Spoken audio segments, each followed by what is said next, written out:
Thompson Bywater's murder case of 1922 was the most sensational of a sensation-seeking decade. At first glance, the facts seemed plain and ordinary enough. A 20-year-old ship's steward, Freddie Bywaters, stabs to death the husband of his lover, 28-year-old Mrs. Edith Thompson, one autumn night in a darkly lit Ilford street. A melodrama, you might say, that sounds as suburban as its locale. Yet the case fired the public imagination to an extraordinary degree. The reason lay in the personalities of Bywaters and Mrs. Thompson, the older woman and the younger man, and in the unique batch of letters written by Edith and meticulously preserved by Freddie, which laid bare with memorable intensity their secret world of thwarted passion. When I was between De Vere Gardens and Ensley Gardens, I saw a woman running towards me. Did you recognize her? Yes. I really wonder if I'm living in the same world. I suppose I am. But it's not the same world to me, darlingest. That world last year didn't contain a pal, just one only, to whom I needn't wear a mask. But this year does. Although he's still so very far away that I go on wearing that mask to everyone I meet every day. I wonder if there ever will be a time when I shall appear as I really am. Only you see me as I really am. The pretense me is my ordinary everyday wearing apparel. The real me is only visible for such a very short time, when you're in London, darlingest boy. What had happened to her husband, and she said, "Oh, don't ask me, I don't know." That somebody flew past. And when I turned to speak to him, blood was pouring from his mouth. And during all this, what would you say was Mrs. Thompson's demeanor? Oh, very agitated and incoherent, definitely. And so we come to Tuesday, October the 3rd, the day that Mr. Thompson died. Will you tell the court what your son's movements were on that day, so far as you know? I remember the telephone rang, and my son answered it. I do not know whether it was a man or a woman who rang, but my son left the house a little before midday. At what time did you see him again at the house? I went to bed about 10:30, and my son had not returned by then. Later on, the front doorbell rang. What time was this? I really could not say. I think I was asleep. I called out, "Is that you, Fred?" And he answered, "Yes, Mum." Did he give any explanation as to why he was so late? Well, next morning I said to him, "You were late last night, weren't you? Did you fall asleep on the train?" And he said, "Yes. I went on to Norwood Junction. That's 2 or 3 stations further down the line." Thank you, Mrs. Bywaters. You are a widow, are you not, Mrs. Bywaters? Yes, sir. My husband was killed in the war. And now you work for your living? Yes. After my husband's death, I started a milliner's business in Upper Norwood. On Friday night, I said I was going to sleep in the little room. We had a scuffle. He succeeded in getting into the little room and onto the bed. So I went into the bathroom and stopped there for half an hour. He went downstairs then, and I went into the little room quickly, locked the door, and stopped there all night. I knew he was friendly with the Thompsons. He knew Mrs. Thompson's family well. The Graydon boys had been at school with him. Did he ever talk to you about Mrs. Thompson? I remember in August last year, I think it was, just after he'd stayed with the Thompsons at Ilford, my son coming home and telling me that Mrs. Thompson led a very unhappy life with her husband. Mrs. Bywaters, has your son always been an excellent son? He's one of the best that a mother could have.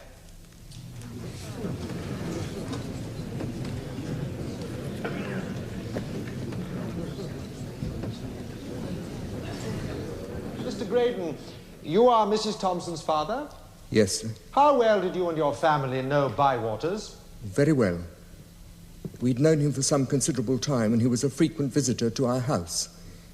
He sometimes took out our young daughter, Avis. Did he come and visit you on You his know last I always return? sleep to the wall, darling. Well, I still do. But he puts his arm around me, and it's horrid. I suppose I'm silly to take any notice. I never used to, before I knew you. I just used to accept the inevitable. But you know, darlingest, I either feel things very intensely, or I'm quite indifferent. Just cold. Frozen.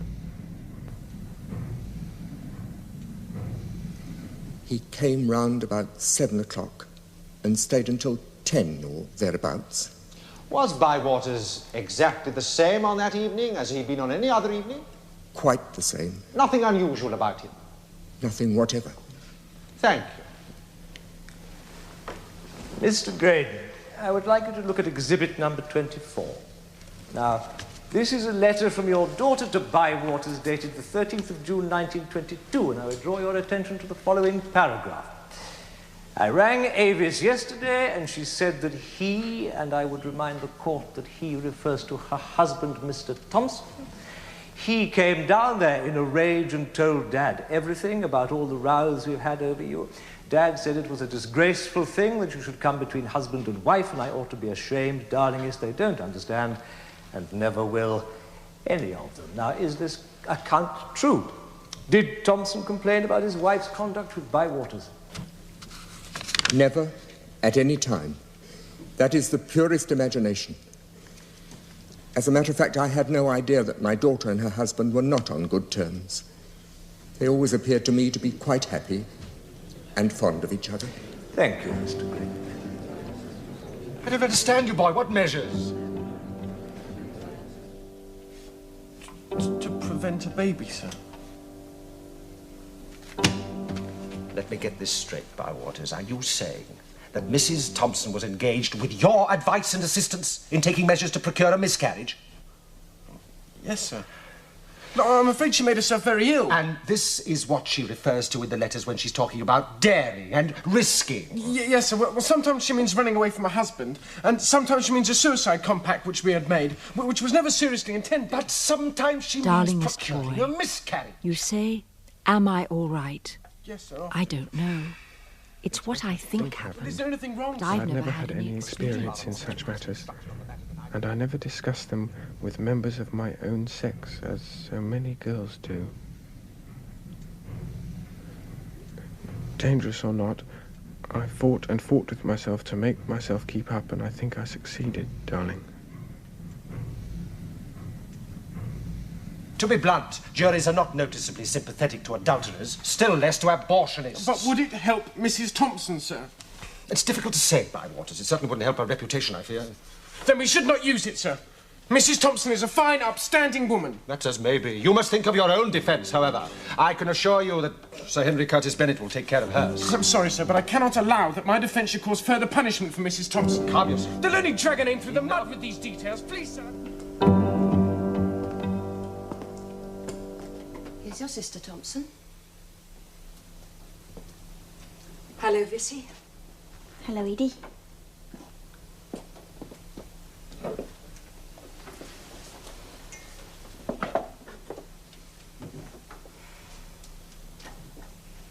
How are you feeling today? Not much better. If only I could sleep at night, Must try and relax, Edie. Everything will come out all right, you'll see. Can they give you anything for it? Oh, they have. Heaps of things. None of it does any good. Oh, Vissy, you can't imagine how dull it is in this place. I'd give anything for a glass of champagne, right here and now. I wish I could bring you one, Edie. Yes, that's what I'd like. A glass of champagne, and then a spin in some jolly motor with a good-looking boy at the wheel. Oh, what a game that would be, Vissy. Oh, don't look so shocked, darling. It makes you look so old and ugly. You're supposed to be bucking me up. Men are only good to give you a cheery time, you know. You'll learn that one of these days. I hate them all, really. Oh, Edie, how could you have written those letters? You don't know the letters I had, Vissy. He should never have kept mine anyway. It was so stupid! Be upstanding in court.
Severed the carotid artery, the artery in the neck. Now, this would have caused death in about a couple of minutes. So far as I could tell at the time, the other organs of the body were quite healthy. Did you find any sign of poisoning in the body? I did not. Mention has been made of the possibility of glass having been administered to Percy Thompson. Did you find any sign of this? No, there was none. If glass had been administered, I would not necessarily expect to find indications in the organs. But in this case, I found no trace of glass either. The book you sent is lovely.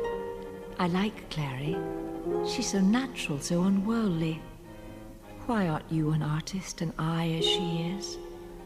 I feel when I'm reading frightfully jealous of her. It's a picture, darling. Just how I did once picture that little flat in Chelsea. Why can't he go on loving her always? Why are men so different? Does it not all come to this? That the post-mortem showed no trace of any glass having been administered. That is so. And as to the poison, there is no trace whatsoever of any having been administered. Is that not so? That is so. Thank you. Dr. Spilkin.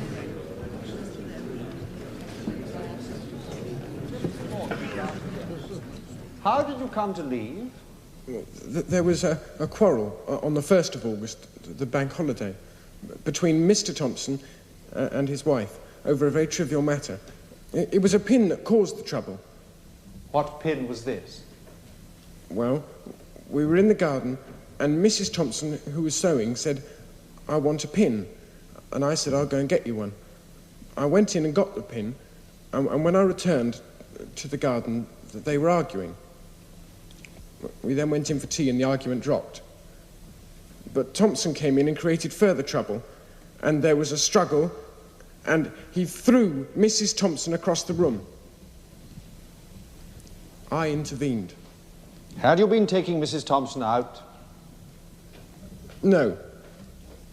You had been out with her? With Mr. Thompson. As a result of the row, I left at Mr. Thompson's request and my own inclination. Just tell us at once, Bywaters, were you taking Mrs. Thompson out during this time?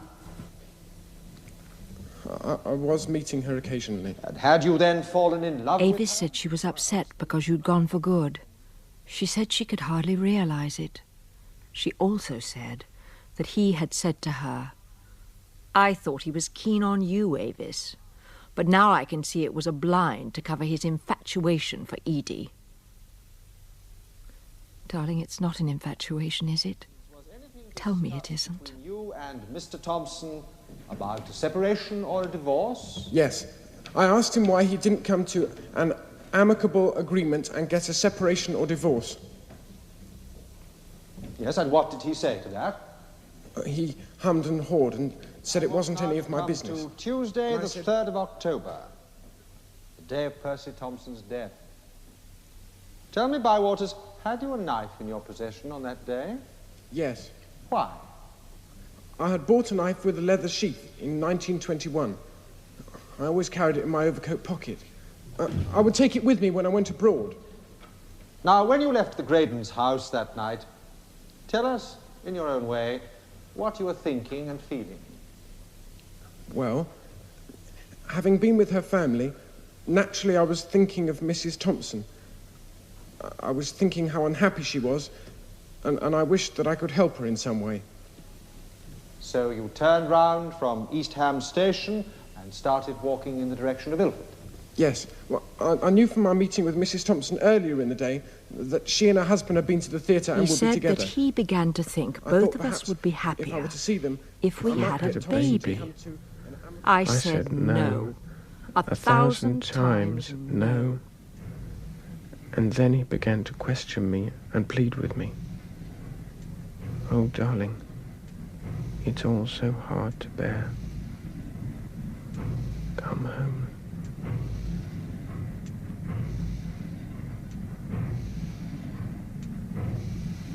What happened when you arrived at Ilford? Well, I'd got into Belgrave Road and had walked some distance when I saw Mr. and Mrs. Thompson some way ahead of me. Were their backs to you? Yes, they were walking towards Kensington Gardens, where they live. Yes, then what happened? I overtook them and pushed Mrs. Thompson with my right hand like that.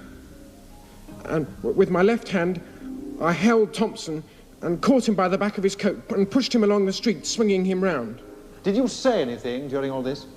Yes. After I swung him round, I said, "Why don't you get a separation or divorce, you cad?" Where were your hands when you said that? By my side. I'd let go of him. And did he say anything to you? Yes. He said, "I know that's what you want, and I'm not going to give it to you. It would make it too easy for both of you."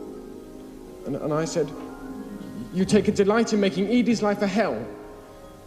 And then he said, "I've got her, I'll keep her, and I'll shoot you." How did you react to that? Well, as he said it, he punched me in the chest with his fist. And I said, "Oh, will you?" And I drew my knife and put it in his arm. Did he do anything before you took out the knife?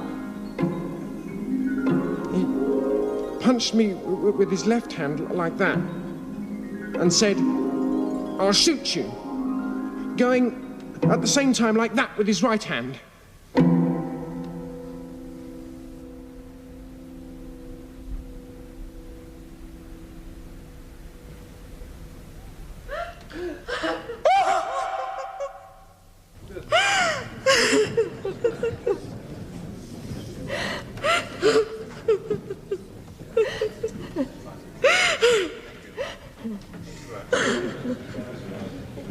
Silence in court.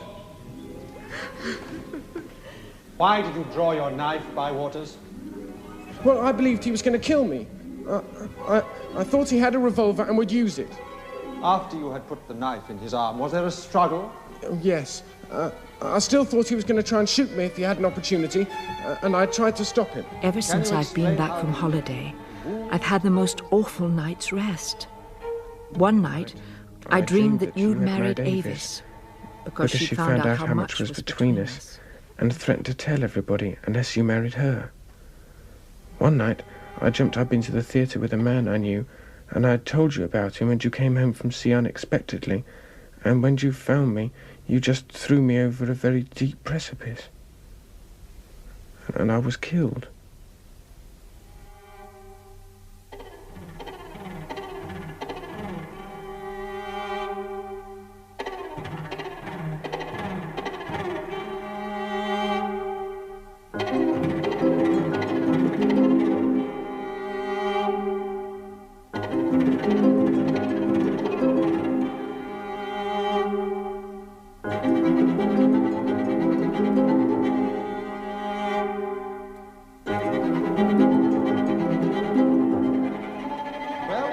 Thompson?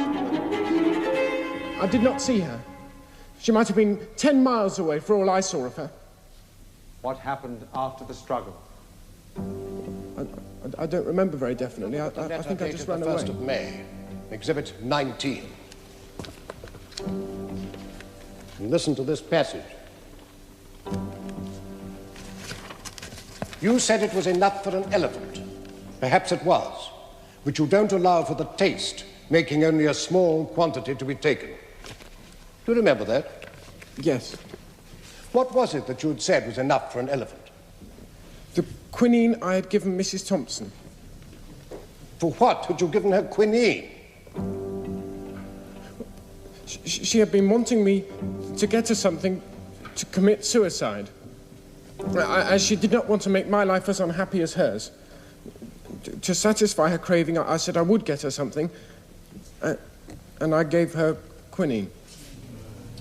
It is your suggestion, is it, that in May this year you were lending your assistance to her desire to commit suicide? Yes, that is so. Were you therefore willing to help her commit suicide? No. I knew she could not hurt herself with quinine. Well, did it not excite any apprehension in your mind when she made these repeated suggestions to you to commit suicide? Oh, I told her that if she really wanted, I would get her something. But I did not take it seriously. I was pulling her leg. Indeed.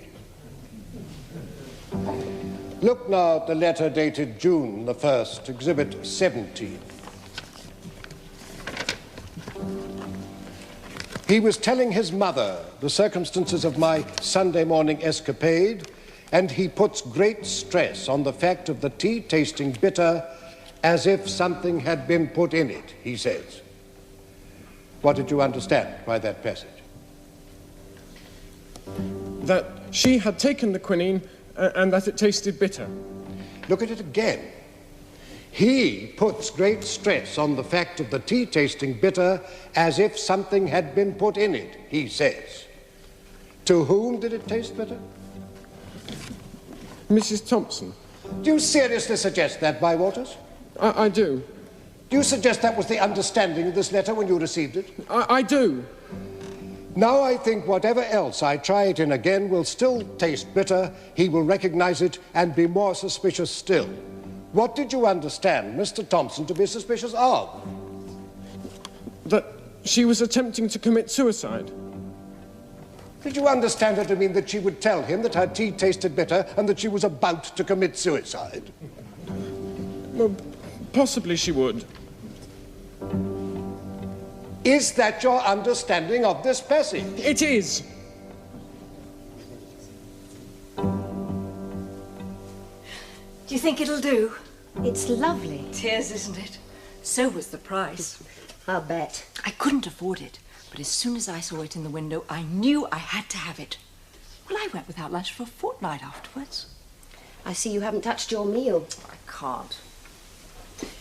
You really must eat something, Thompson. Looks dreadful. It's not that bad. You haven't even tried it. Madam, I do beg your pardon. It's quite all right. I'm thoroughly decent now. It's important we talk further before the session resumes. Do you like my dress? What? Oh, yes, it is most fetching. Madam, I beg you to reconsider your decision to go into the witness box. Hook me up, would you? Mrs. Thompson! Oh, well, we wouldn't want to put any naughty ideas in their heads, now would we? Men are all thumbs anyway. The point is, Mrs. Thompson, there is absolutely no legal disadvantage if you do not give evidence. The jury is entitled to make no inference whatsoever. Oh, but they will, won't they? Silence is guilty, they'll say, because they're all so straight and proper and small-minded. Oh, well, you only have to look at them. In law, they may conclude no such thing, madam. Believe me, at worst, your non-appearance is a neutral act. And at best, it forces the Crown to prove its case with facts, instead of tricking you into dangerous admissions during cross-examination. Oh, you're hurting me. I did not kill my husband, Sir Henry. I am innocent, and I mean to show them that I am. Am I done? All present and correct. Well, I believe it's time to go. The wolves would be hungry for more. Oh, don't worry, Sir Henry. We'll dance through somehow. Coming?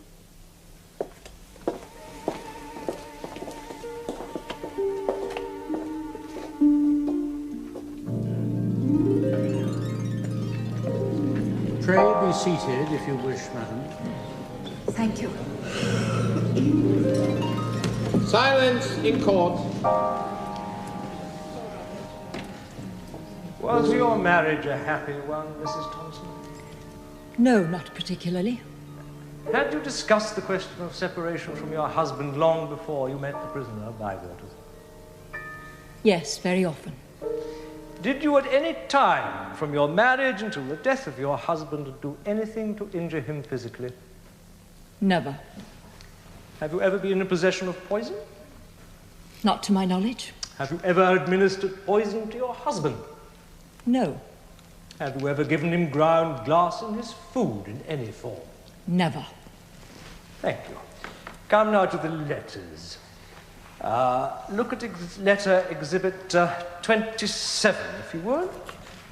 Now you say, you know, darling Esther, I'm beginning to think I have gone wrong in the way I managed this affair. I think perhaps it would have been better had I acquiesced in everything he said and did. At least it would have disarmed any suspicion he might have, and that would have been better if we have to use drastic measures. Now, what were you meaning by drastic measures? Leaving England with Bywaters. We had discussed finding me a situation abroad. Look now at Exhibit 13.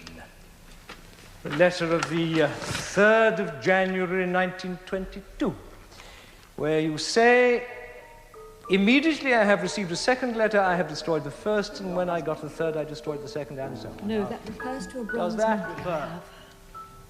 He's going to gaze all day long at you in your temporary home after Wednesday. Now, Wednesday was the 4th. Is the one dated the 1st of April, Exhibit 17, where your husband mentions to his mother the fact of his tea tasting bitter. Now, was there ever any time when your husband complained to his mother of his tea tasting bitter? No, not to my knowledge. Well, was this then yet another imaginary incident that you were recording? Mrs. Thompson, I must trouble you for an answer. Yes. Had you at that time or at any time put any... Darlingest, I understand how you feel, but cheer up. It won't always be like this.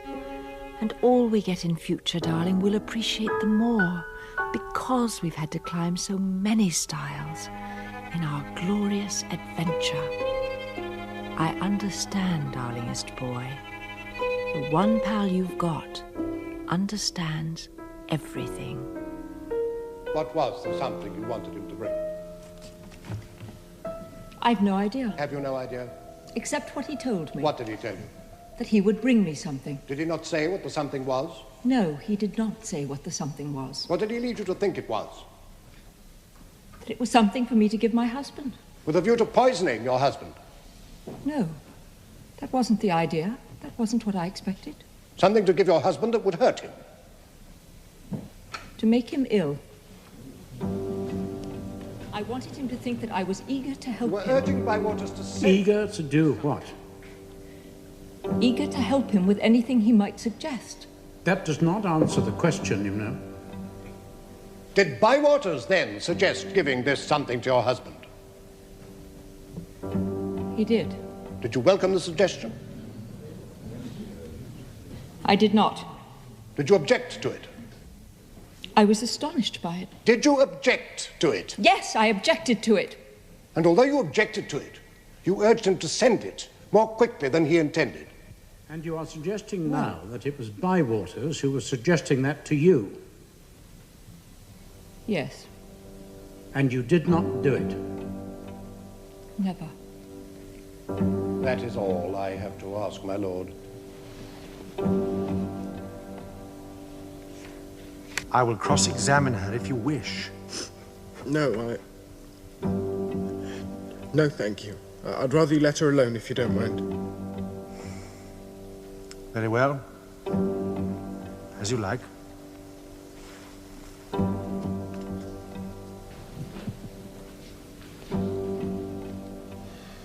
Do you cross-examine Mr. Whiteley? No, my lord. I ask no questions. You know you have the right to cross-examine. Yes. Thank you, my lord. Very well. You may return to the dock, Thompson.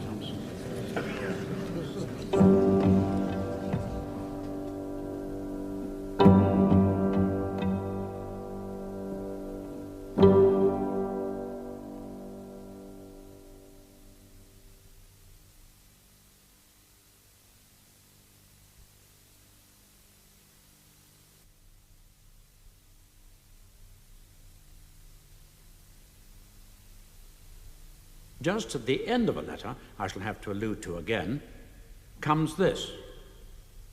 He has the right by law to all that you have the right to by nature and love. Gentlemen, if that nonsense means anything, it means that the love of a husband for his wife is something improper, because marriage is acknowledged by the law, and that the love of a woman for her lover, illicit and clandestine, is something great and noble.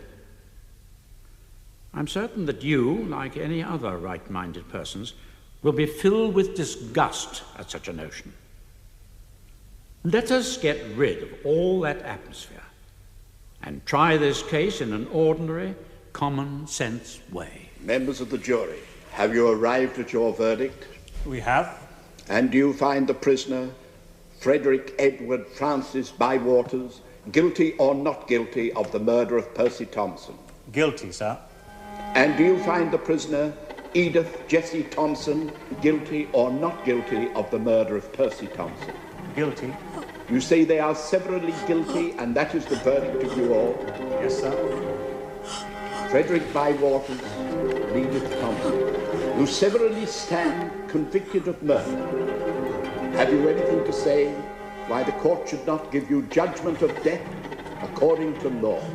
I say the verdict of the jury is wrong, my lord. Edith Thompson is not guilty. I am no assassin. I am no murderer. That you be taken from this place to a lawful prison, and there sent to a place Oh, please, of God! I'm not guilty!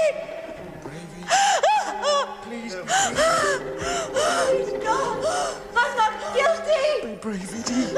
Please be brave.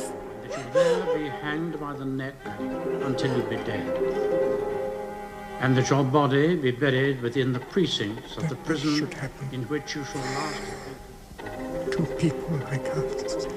They have been prisoners. God save the king.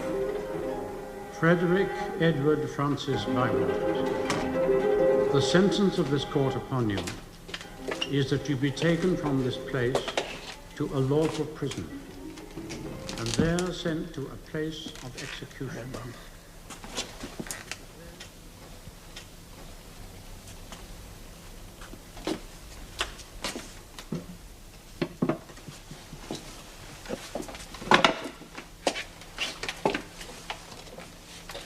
It's good of you to come. But Freddie, my darling boy.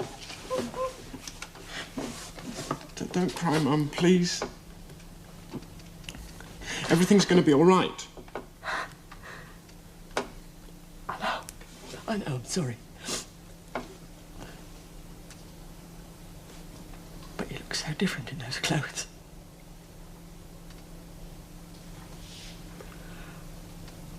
Are they looking after you all right?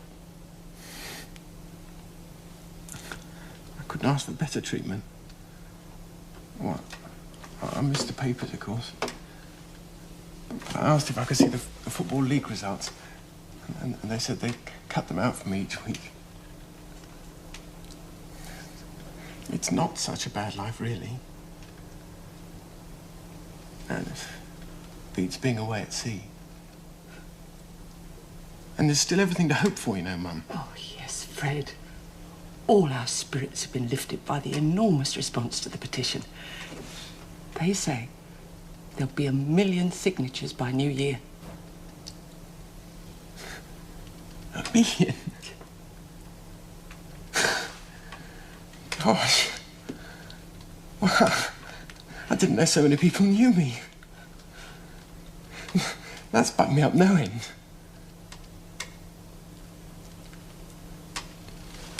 Is there a petition from Mrs. Thompson as well, do you know? I think not. But she is appealing, is she not? Yes. I believe an appeal has been lodged. I should hope so. My God, Mum, they can't let her die. With the most vile injustice. I'm surprised you should care, Fred, after what she did to you. Mum, how can you say that? I never believed that woman was any good, and in court she proved it. I'm not bitter about it, Mum. Please don't you be. I admit I never imagined she would turn against me as she did. But don't forget that she was fighting for her life. What about your life, Fred? What about your life? I know, Mum, I know, but she had done nothing. I had. She stabbed you in the back to save herself. Please try and understand.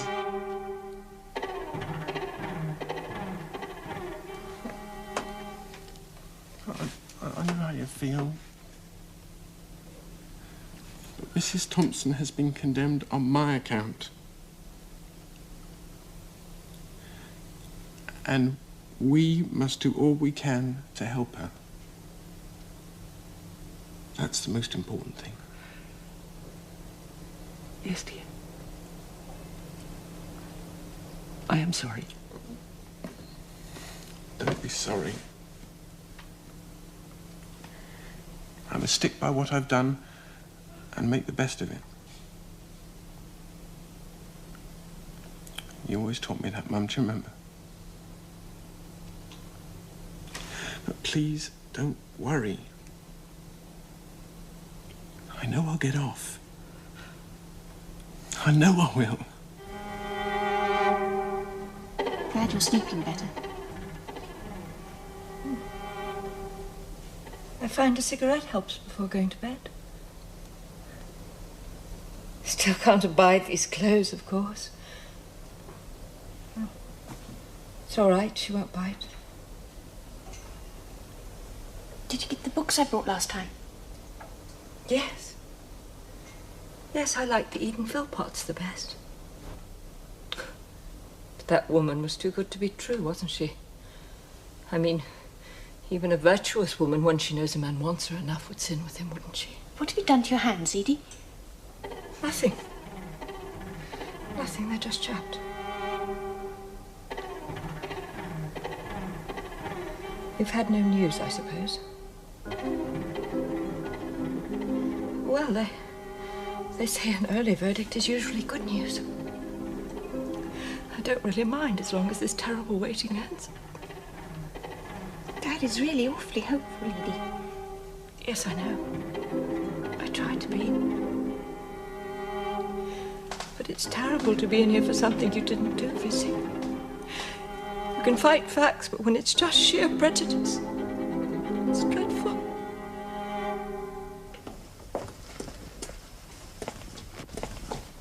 Time is up, I'm afraid, Miss Graydon. So soon? Doctor's orders, miss. Your sister is not well. Yes, of course. Well, goodbye, Edie. I'll come again tomorrow with Mum. Sure, the news will be for the best. Bye, Vissy. Bye, Edie. Don't worry.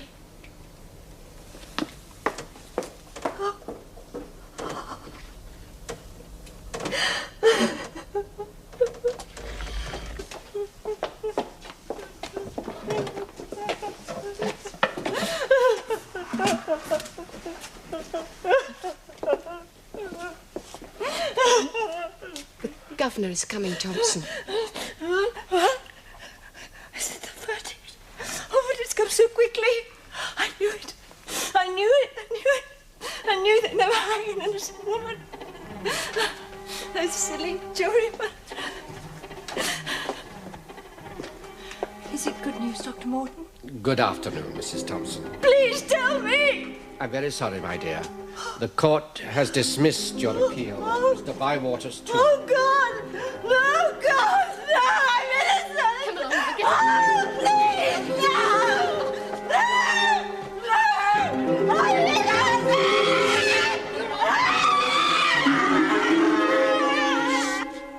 Now then, Fred, you can't go on blaming yourself like this. You've done everything a man could do to help her. Oh, God, I'm murdering her. If only I could talk to her and tell her how sorry I am. It's not knowing what she feels that hurts so much. Listen, Fred, would it help if you could send her a message? How do you mean, Mr. Manners? Well, I could have a word with the chaplain, and he could get in touch with the chaplain at Holloway. Would they do that, do you think? I don't see why not. Do you, Mr. Bishop? Well, every chance in the world, Freddie. Gosh, thank you. Thank you. You don't know how much this means to me.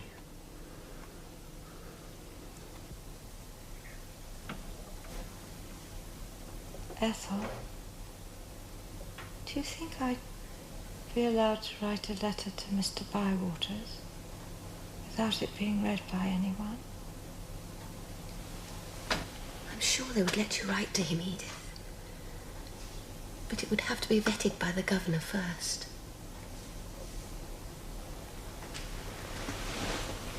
Never mind. Doesn't matter. It's just a formality, Edith. No. I won't bother.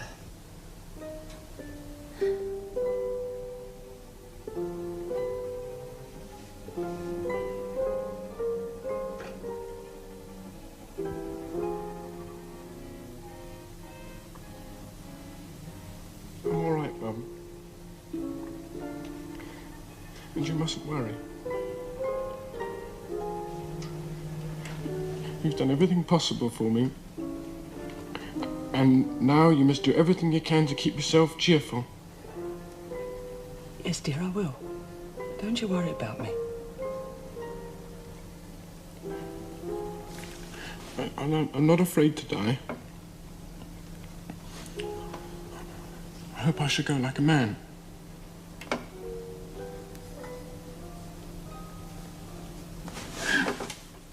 I didn't mean to kill him, though, I swear it.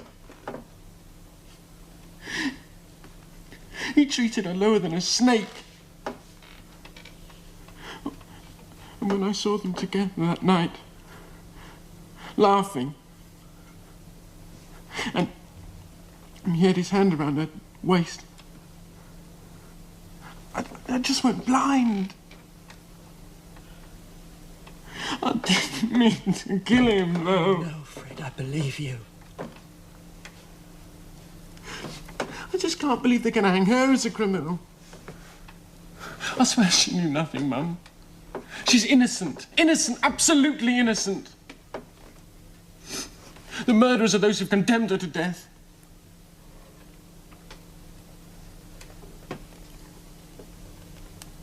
Poor Edie.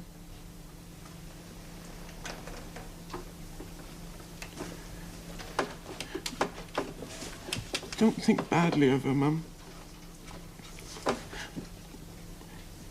Will you promise me you'll do one thing? Yes, darling.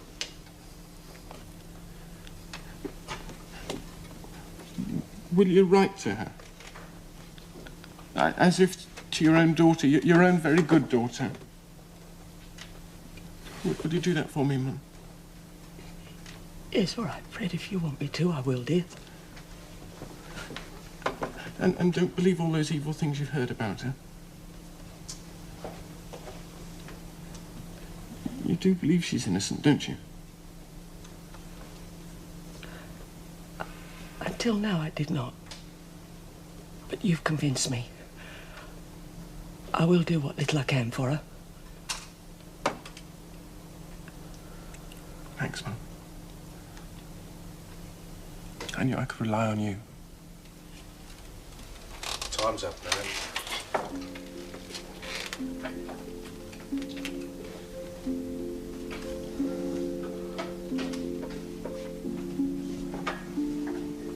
May I kiss my son goodbye?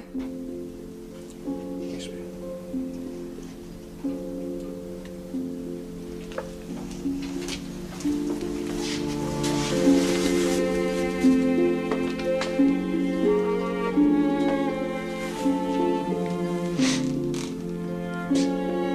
Look after yourself, Mum.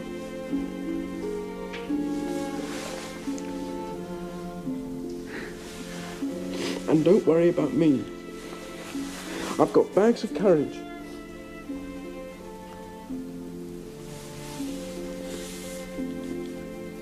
God bless you, my poor boy.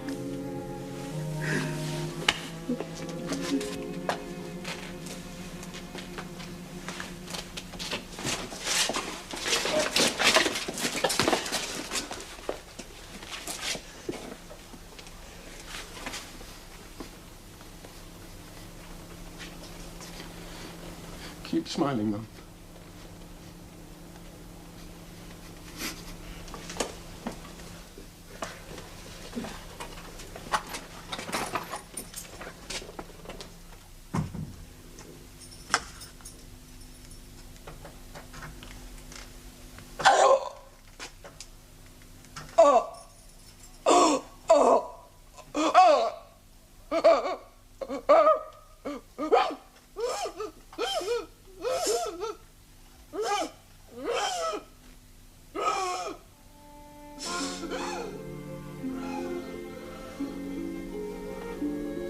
I beg you to forgive me for all the hurt and pain you have suffered on my account. And I'm sorry that we are not together at the end. You are still my whole world, nobody else. Rest assured, we shall meet again. I shall always, always love you, your Freddie. Did you hear that, Edith? Is there anything you want to say to Mr. Bywater? Please, please don't hurt me. Please. Oh, please, God! Can you manage all right, son? Yes, thanks.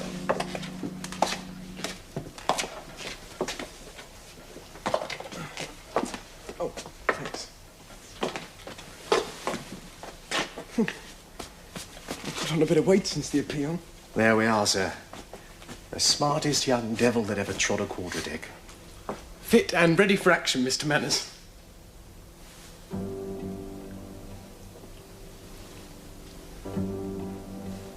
You and Mr. Bishop have been two of the most decent pals a chap could wish to have. I just want you to know how grateful I am for everything you've done. The privilege has been ours, son. And please thank everyone here for their kind consideration. I am enormously grateful.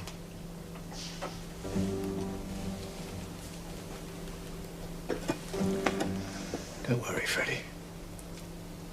We will. Now, how about a spot of breakfast? I say, haddock. My favourite. This is a real treat, thank you.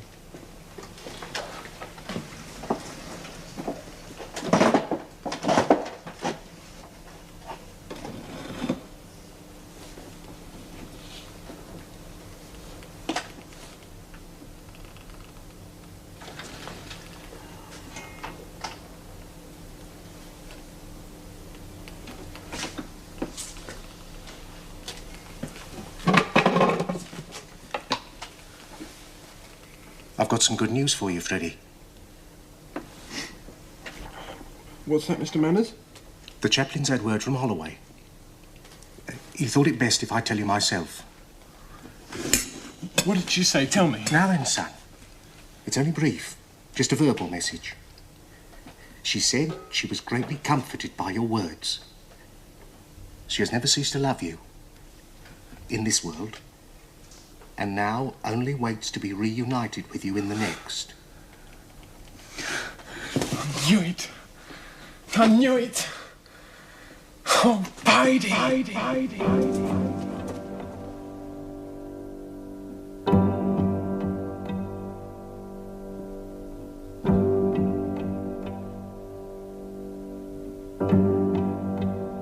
He restoreth my soul. He guideth me in the paths of righteousness, his name's sake. Yea, though I walk through the valley of the shadow of death, I will fear no evil. Thou art with me. Thy rod and thy staff, they comfort me. Thou preparest the table before me in the presence of mine enemies. It was rather fun on Thursday at the garden party.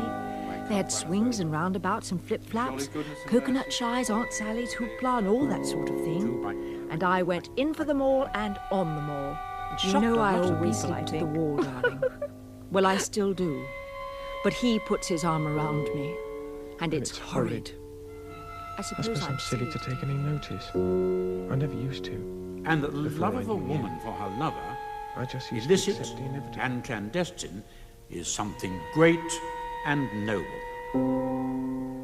I'm certain that you, like any other right-minded persons, will be filled with disgust at such a notion. Let us get rid of all that atmosphere and try this case in an ordinary, common-sense way.